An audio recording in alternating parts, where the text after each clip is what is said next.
Christopher Holcomb. Welcome to a phenomenal episode. Pretty much as I'm going through my journey, you can pretty much stick to what you want to stick with and ride it out until, as they say, the wheels fall off, or you could adjust and follow trends. And the reason why I'm talking about this and sharing this with you guys today is I sat down with my mentor / partner, and we were talking about pretty much the environment and atmosphere of real estate. What you got to understand is real estate doesn't stay the same.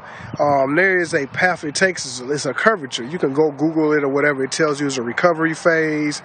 It's a can't think of it right now, but there's a recovery phase, there's an embellished phase where growth will begin, and there's a phase where it kind of widens out and even kills out. And you got to know what phase your market is in.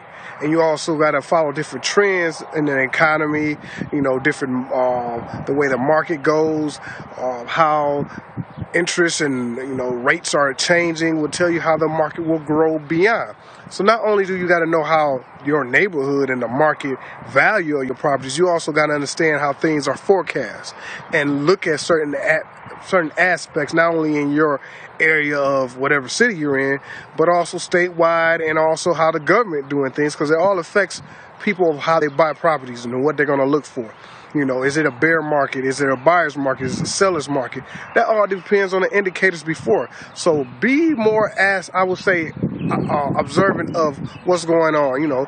It's a lot of different magazines you can follow: Wall Street Journal, U.S. Today.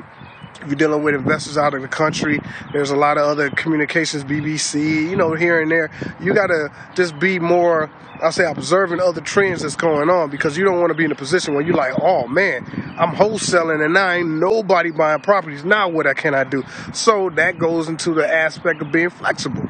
Don't put your eggs in one basket. I never would do that. So if I'm wholesaling, I'm still looking at land contracts. I'm still looking at short sales. I'm still looking at getting sheriff deed properties if I know someone that can do that.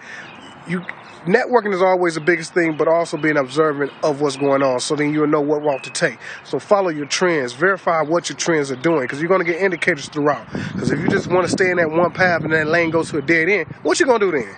You lost money, you're sitting on inventory, or you got buyers that want properties and you can't get properties, vice versa. Depends on what them trends are doing. You got to be observant of it. That's another part of being real estate. Not only doing your homework of what a property is worth and how much a contractor costs to change a kitchen or remodel a kitchen, you got to know, okay, what's that house going to be worth down the line? If I'm holding on to these houses and I got a hold principle, strategy, or model, is that going to be good for the long term? Or should I be flipping now? Or will holding on to the property good for this next 5 years? And as I'm watching these trends, okay, now it's time to start flipping these properties and making 2 times the amount I paid for it. So your strategy also adjusts with the trends. And that's pretty much what I wanted to share with you guys, is be aware of the trends.